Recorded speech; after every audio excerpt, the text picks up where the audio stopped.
All right. Hi, Oren. How are you today? Today we're going to talk about the different archetypes of a character.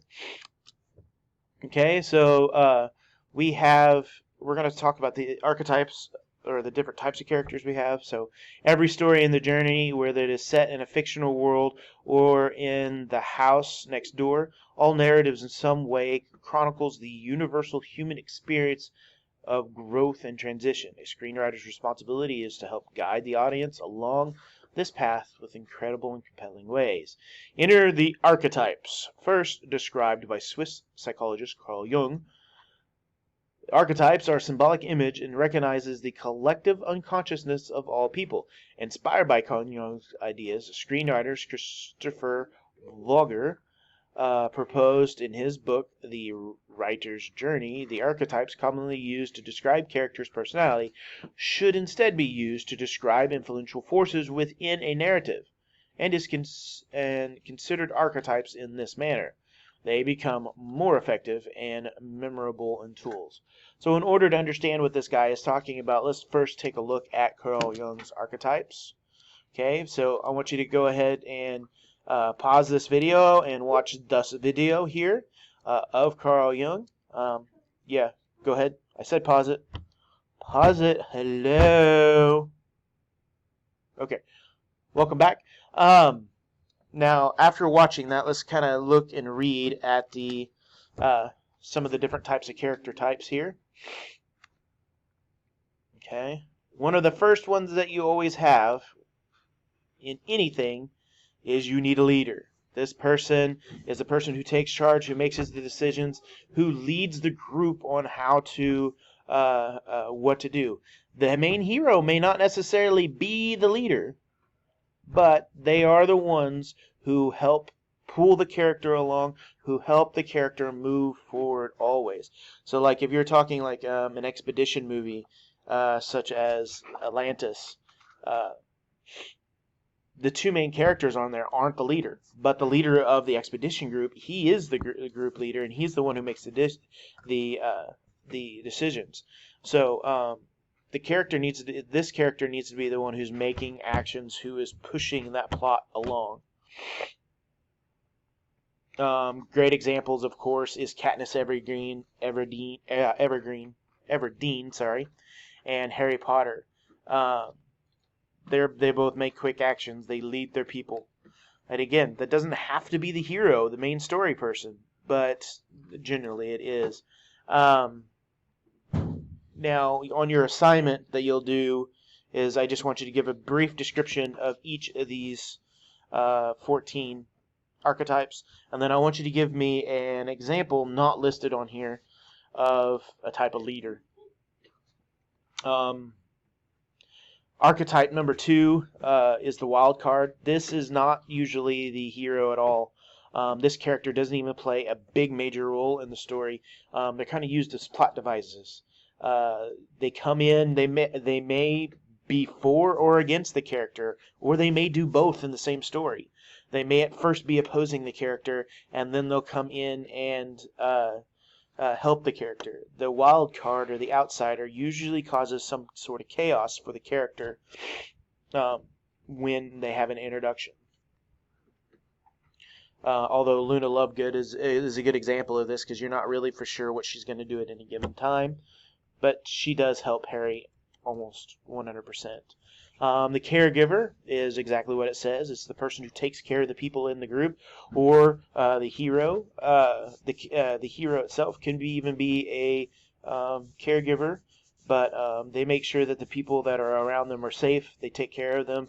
They help them. They push them. Hermione Granger is the hero in Harry Potter. She helps out Ron and Harry all the time, making sure they're safe. She goes above and beyond with their academics so she can help out in situations.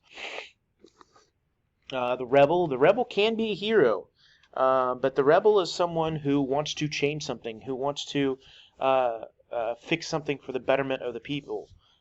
Fred and George wanted to get rid of Umbridge in the Harry Potter series. Katniss Everdeen wanted to get rid of the whole Hunger Games system. So she changes that throughout her story. Number 5, the mentor. This is the person who teaches the hero stuff. Yoda, Albus Dumbledore. Both these characters train the hero. A lot of times the mentor in the stories will die so that the character kind of loses their reliance on this character so that the character can grow and to become their own hero, their own person. The professor is someone who's a teacher. McGonagall in the Harry Potter series is a great one of these examples. The warrior can be the hero in this case, but they're the ones who takes up arms and fights. So, then you have the hunk. He's the guy that gets the girl. He's got good looks. The wise one could also be the mentor, but they usually have some sort of information all the time. Hermione Granger, of course, is the wise one in the Harry Potter series. She helps out most of the time. She's the one that the characters go to for information.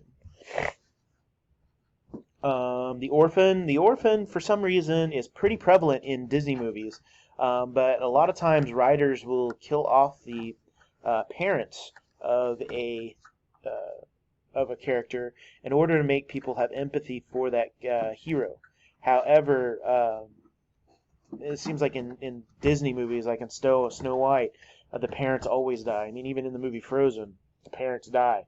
But that's a plot device to make you feel for the hero. The hero himself is the one who changes things, who is triumphant, who grows, who is the main story about. The jester is someone who comes in and can be an ally to the character, but they're there for comedic relief. They're there to break the tension. Sometimes they can also offer plot devices that can help move the story along. The seducer or the seductress. Okay, they use their good looks to get what they want.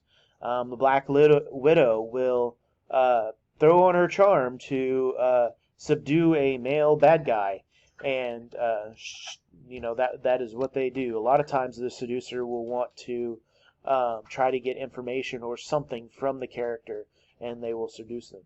The bully is the big baddie guy who's constantly picking and prodding on a character. Draco Malfoy is one of the best examples of this. So on your assignment, I want you to go through in your note sections on this section here and give me a brief description of all 14 of those, and then give me an example. Here, I want you to click on Shrek and pause this video and watch this video here. So click on the Shrek. It doesn't matter where you click on him. You can click on his nose or his eyeball, but it doesn't matter. So it doesn't matter. You can click anywhere on here. Just go ahead and click on it. Pause the video. Okay.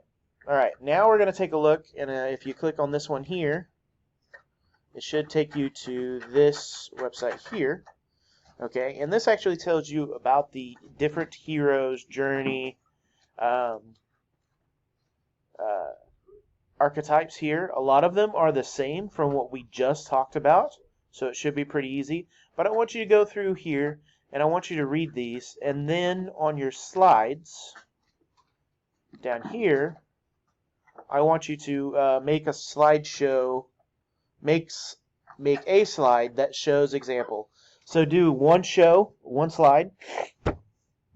Give me a brief description of each one, and then give me an example and a picture of the different people that are on that, who are examples of this. Okay.